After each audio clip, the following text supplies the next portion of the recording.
एक बार की बात है। रवि कॉलेज की छुट्टियों में अपने दोस्तों को अपने साथ गांव ले आया। उनके दोस्तों के नाम निशा, तनु और राम थे। वो उनको अपने घर लाया जहां उसकी बूढ़ी दादी रहती थी। सब बैठ के बात कर रहे थे, तभी राम ने कहा, दादी, आप मेरे दोस्तों को उस पुरानी हवेली की कहानी बताओ ना, जो हम हमेशा से सुनते आ रहे हैं। हाँ दादी, हम सबने वो महल आते वक्त देखा। वो बहुत ही शांत और डरावना महल लग रहा है। वहाँ ऐसा क्या है दादी?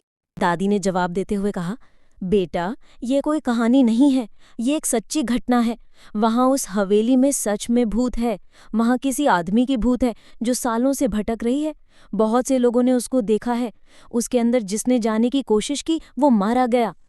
बहुत से तांत्रिक और साधुओं को भी बुलाया, लेकिन कुछ नहीं हो पाया। और अभी इस वक्त इस बारे में बात मत करो। आज अमावस्या की रात है। चुपचाप जाके अपने कमरे में सब सो जाओ, रात काफी हो गई है। सभी रूम में जाके बात करने लगे। राम ने कहा, क्या लगता है दोस्तों, क्या हमें वहां जाना चाहिए? इस छुट्टियों में कुछ नया करते हैं। क्या कहते हो दोस्तों?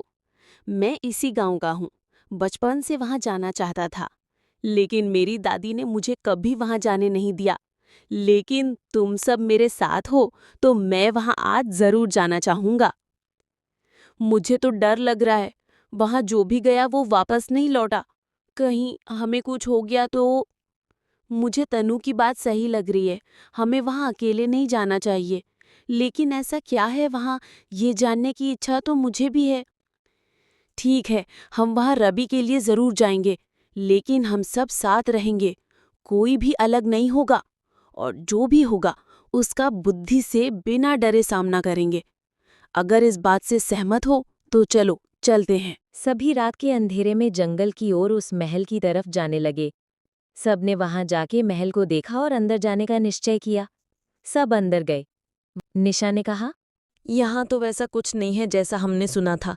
ये तो एक पुराना महल है जो इतने सालों से बंद पड़ा है, इसलिए ये ऐसा डरावना लग रहा है। हाँ, यहाँ ऐसा कुछ नहीं है। चलो, हमें यहाँ से जाना चाहिए। अब हम गांव वाले को बता देंगे यहाँ ऐसा कुछ नहीं है। वो बेकार में ही इतना डरते हैं। मेरी दादी और गांव वाले झूठ नहीं कह सकते हैं। जरूर ही ऐसा कुछ है, वरना लोग यहाँ आते तो वो मरते नहीं। हमें पूरे महल में घूम के देखना चाहिए एक बार। हाँ, जब यहाँ कुछ नहीं है तो हम पूरा महल भी घूम ही लेते हैं। एक बार फिर हम यहाँ से निकल जाएंगे। सब महल की चारों ओर हर कमरे में घूमने लगे। वही एक कमरा ऐसा था जो बहुत ही डरावना था। वो वहां गए और वहां भी उन्हें कुछ नहीं दिखा। देखा, यहाँ तो कुछ भी नहीं है। हमें अब वापस जाना चाहिए। रात काफी हो गई है। अब तो तुम खुश हो ना रवि? तभी अचानक एक आदमी की हंसने की आवाज आई। सभी डर गए। उन्होंने देखा एक भूत जिसके शर्ट में खून लगा हुआ था और बहुत डरवाना लग रहा था। लेकिन उन्होंने कहा था, चाहे कुछ भी हो जाए, हम डरेंगे नहीं, उसका सामना करेंगे। तभी भूत ने कहा, तुम सब यहाँ क्या कर रहे हो? ये मेरा महल है। मैं तुम सबको खा जाऊंगा। चले जाओ यहाँ से।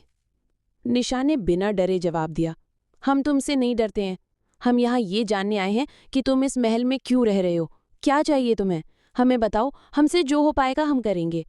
भूत ने कहा, मैं ये बहुत सालों से फंसा हुआ हूँ। मुझे एक साधु ने श्राप दिया था। मैंने अपनी बीवी और बच्चे को जिंदा जला दिया था। इसलिए उन्होंने ये श्राप देते हुए कहा कि मेरी अकाल मृत्यु होगी और मैं इस महल में जिंदगी भर फंसा रहूंगा। मुझे कभी मुक्ति नहीं मिलेगी। हम तुम्हें मुक्ति दिलाएंगे। हर श्राप का तोड़ होता है, जरूर इस श्राप का भी कोई तोड़ होगा।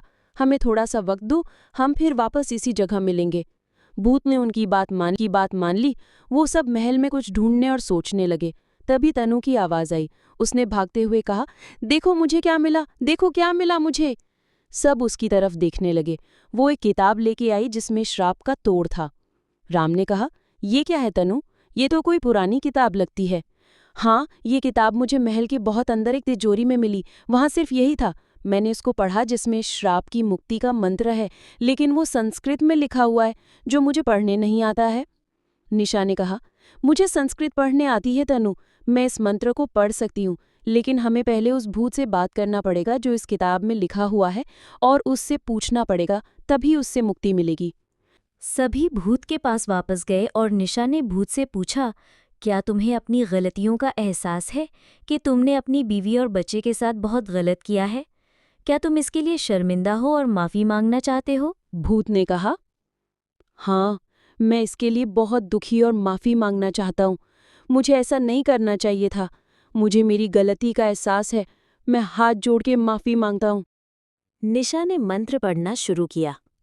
ओम असतो मा सद्गमय, तमसो मा ज्योतिर्गमय, मृत्योर्मा अमृतम गमय। मंत्र पढ़ते ही कमरा शांत हो गया। एक धीमी सी रोशनी में ठाकुर की आत्मा को मुक्ति मिल गई। सभी बच्चे खुश हो गए।